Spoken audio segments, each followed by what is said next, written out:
Ассаламағалейкум баршаларыңызға.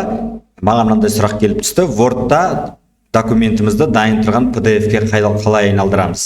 PDF деген ол формат, оны Adobe Reader немесе Foxit Reader деген сияқты программалармен ашасыз. Просто осындай құжат документіміз өзгертілмейтін форматы.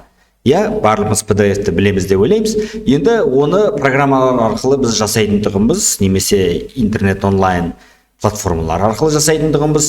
Енді Word'тың өзінде оны қалай жасаймыз деген сұраққа мен жауап бере кетейін. Осындай бір документіміз бар. Осын сізге университетіңізде или басқа жерде PDF-ке айналдырып алып келіңіз дейді. Мен мысал ретінде кез келген осындай дайын тұрған Word'ты қалай PDF-ке айналдырамыз. Ол үшін файлға кіресіздер.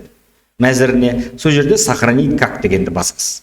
Сохранить как деп басып, өзіңіз қай жерге сақтайын деп атсыз көрсетесіз. Мысалы, мен рабочий стол, мына жерде локальный дискті сақтайсыз ба? Мысалға мен Pascal реферат деп тұра берсін аты. Соны осы жерге кірген кезде тип файла деген кезде осы жерде PDF деген бар. Міндетті түрде осыны таңдайсыздар и сохранить дейсіздер. Өз обработка жасап жатыр. Мынаны жауып тастайық, сіздерге түсінікті болу үшін сөрін етейік. Міне рабочий столда мен жаңа PDF, Pascal PDF деген атпен бердім. 2 рет басып ашам. Сіздер енді Adobe Reader мен ашасыздар ма, қандай программа орнатылып тұр компьютеріңізде, немесе осыны WhatsApp-қа жіберіп кез келген соткамен аша берсеңіздер де болады. Міне, жаңағы менің рефератым осындай PDF файлға айналды. Міне, осылай құжатыңызды біреуге жібере аласыз.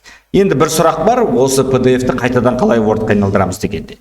Ол үшін астына лайк басып 100 лайк жинайық, ол бөлек тақырып, одан да басқа қызықты лайфхактарды көрсететін болам. Ең бастысы Word-тың өзінде дайын тұрған документіңізді тез бір жерге жіберу керек болатында, осылай сақтайтын сізге лайфхактың бірін көрсеттім. Ұнаса лайк басып каналға тіркелуді ұмытпаңыздар. Келесі сабақта жолыққанша аман сау болайық.